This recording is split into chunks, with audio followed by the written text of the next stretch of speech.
Oi pessoal, eu sou a Andrea Martinelli do HuffPost Brasil e estou aqui no estúdio Rosa da Avon para conversar um pouquinho com a Daniela Grelan do Instituto Avon sobre câncer de mama e o trabalho do Instituto em relação à violência contra a mulher. Tudo bem, Dani? Tudo bem, Andrea. Muito bom, muito Obrigada legal conversar com você hoje. É um muito prazer. bom. Eu queria começar te perguntando por que o Instituto Avon elegeu o câncer de mama e também o enfrentamento à violência contra a mulher como uma bandeira, como uma causa, assim? Como que isso chegou a ser uma coisa muito forte no Instituto? Andréia, essa decisão partiu da escuta, de uma escuta das próprias mulheres. E o interessante é que em 1955, quando a Avon Foundation fez essa pergunta para as mulheres, quais são as causas que mais te preocupam, que são mais importantes para você? Naquela época, então há décadas atrás, a resposta era câncer de mama. Mas ainda esse ano, em 2017, a Avon conversou com 19 mil revendedoras Avon em todo o mundo, inclusive mais de 1.000 mulheres do Brasil, e fez a mesma pergunta. A gente queria entender se as causas que a gente abraçou há décadas atrás ainda são as mais relevantes. E a causa mais citada, de novo, foi o câncer de mama. Em segundo lugar, outros tipos de câncer que acometem a mulher e, em terceiro lugar, a violência contra a mulher. Então, nós abraçamos essas causas porque elas são uma demanda legítima das mulheres e representam os obstáculos mais prementes ao pleno desenvolvimento da mulher. Então, enquanto a Avon, como marca, se dedica ao empoderamento da mulher através do seu modelo de negócios e através do resgate da autoestima, o Instituto Avon trabalha para que a mulher supere duas das principais barreiras ao seu desenvolvimento, no campo dos direitos humanos, a violência contra a mulher, e no campo da saúde, o combate ao câncer de mama. Muito bom. E eu queria que a gente falasse agora um pouquinho especificamente sobre o câncer de mama, e depois a gente entrasse um pouco mais na questão da violência e nas outras causas que o Instituto abraça. Quais os compromissos, assim, como que o Instituto trata de fato a questão do câncer de mama? Tá claro.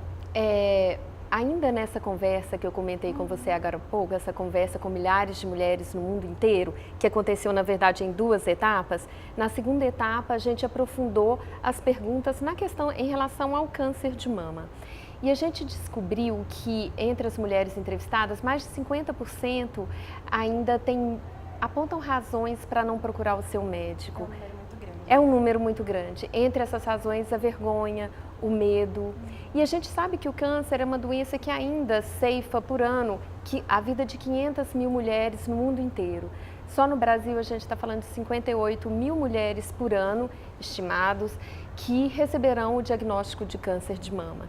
Então a gente acredita que nenhuma mulher deveria morrer por falta de informação. E nesse sentido o nosso compromisso é no sentido de levar informação, conscientização e prestação de serviço a mulheres de todo o Brasil. E a gente faz isso de diversas maneiras. Uma, através da própria produção e difusão de conhecimento. Produção de conhecimento através de pesquisas, desde pesquisas científicas que investigam, por exemplo, os fatores específicos de risco para a mulher brasileira, no caso do câncer de mama, e também através da divulgação de conhecimento, que é o que a gente está fazendo aqui nessa conversa. Sim. Levar a toda mulher o conhecimento sobre quais são os sinais do câncer de mama, quais são os fatores de risco. Será que entre esses fatores de risco existem alguns elementos que ela pode e deveria controlar? E se sim, o que fazer? Tanto para minimizar alguns fatores de risco, quanto para buscar ajuda no caso de um diagnóstico positivo. Em última análise, a gente acha que nenhuma mulher deveria lutar sozinha e é por isso que o Instituto trabalha para levar informação, sororidade a mulheres de todo o Brasil.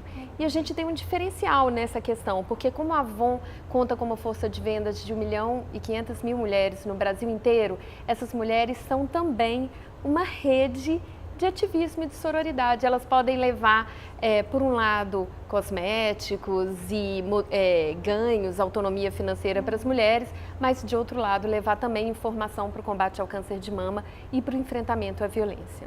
Sim, com certeza. E acho que tudo que você falou em relacionado ao câncer de mama, não sei se na tua visão, mas eu, vendo você falar, lembrei muito também de questões ligadas à violência contra a mulher e como a gente pode ter ferramentas para combater isso cada vez mais, né? Acho que a informação, como você falou, é algo muito importante. Exato. Queria que a gente falasse um pouco mais disso agora em relação ao Instituto, assim, em relação à violência contra a mulher. Você tem toda a razão. Realmente, a informação também é fundamental no caso da violência contra a mulher.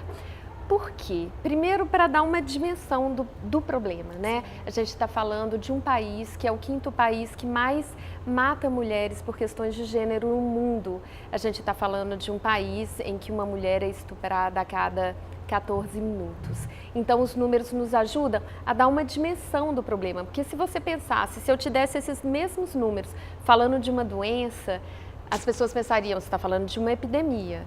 Se eu falasse que essas mortes acontecem por ano pelo ataque de um outro país ao Brasil, você falaria que a gente está num estado de guerra. Exato.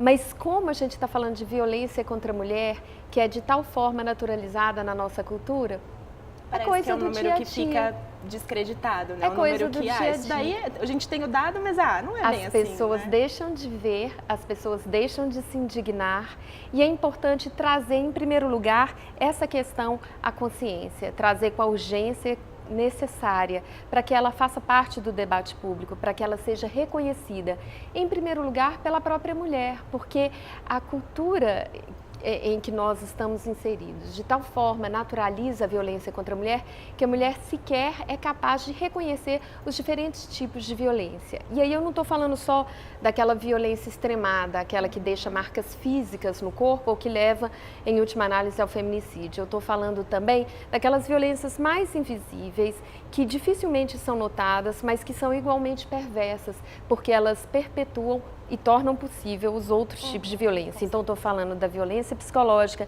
da violência moral, todos os tipos de violência, enfim, previstos na Lei Maria da Penha. Falando ainda, né, da importância da informação, nós trabalhamos também com pesquisa para investigar diferentes facetas do fenômeno da violência contra a mulher e pautar o debate público para que ele aconteça de uma forma educada e contribua realmente para o avanço da causa. A gente trabalha também através de articulação. Seria o paralelo ao trabalho de advocacy, no caso do câncer de mama. O que a gente chama de articulação são esses espaços que a gente promove, espaços de troca, de aprendizado e de crescimento para, por exemplo, os operadores do sistema de direito. Então, a gente tem iniciativas como o Vital Voices, que é um treinamento que a gente faz com uma ONG americana. A gente trabalha com diversos operadores do sistema de justiça, Era isso que eu ia te diferentes perguntar atores. agora, das formas de atuação prática dessa coisa que o Instituto traz muito forte, né? Ah, sim. Então, a primeira delas, produção e divulgação de conhecimento. Aí entram as pesquisas. O Instituto Avon, por exemplo, fez uma pesquisa que investigava o fenômeno da violência contra a mulher no ambiente universitário.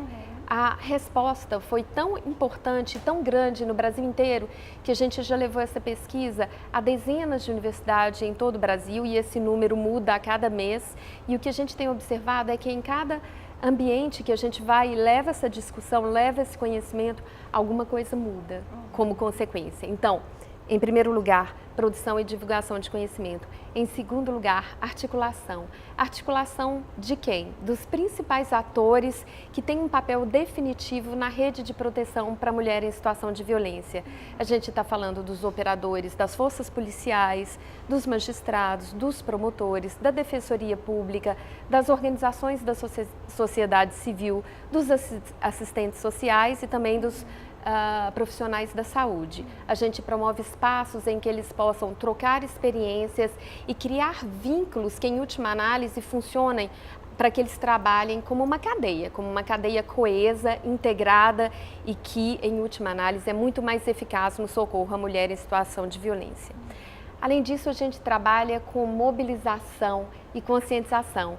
O que a gente está fazendo aqui através do Giro pela Vida, no caso do câncer de mama, a gente faz com o Fórum Fale Sem Medo, no caso da violência contra a mulher. É um espaço em que a gente leva acadêmicos, líderes da sociedade civil para discutir o tema da violência e produzir o tipo de conhecimento, o tipo de transformação que a gente deseja.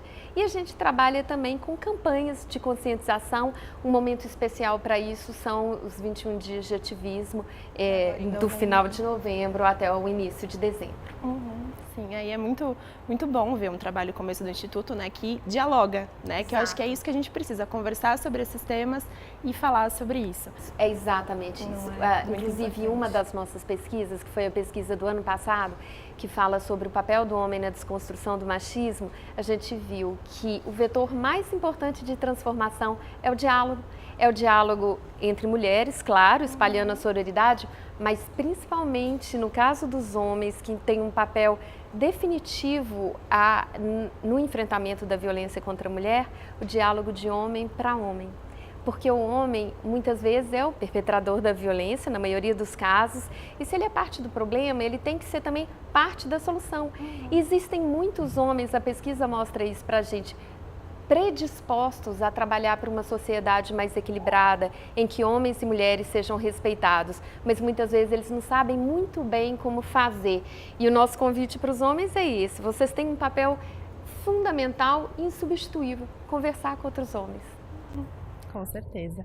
E, Daniela, as mulheres que quiserem conhecer melhor o trabalho do Instituto, como que elas podem fazer para entrar em contato com esse trabalho, com essa rede toda? Como que isso funciona? Bom, para todas as mulheres que querem conhecer mais sobre o trabalho do Instituto Avon, e não só conhecer mais, mas se engajar nesse trabalho que nos une, nessas causas que são importantes para todas nós, eu sugiro que vocês entrem em contato com o Instituto Avon através dos nossos canais no Facebook e também consultem o portal do Instituto Avon, onde nós colocamos todas as nossas pesquisas, um local onde nós temos todo um repertório de informação e de projetos sobre essa causa. O nosso portal é o www.institutoavon.org.br. Joia, obrigada, Daniela. Obrigada, muito bom Andréia. conversar com você aqui hoje. Igualmente.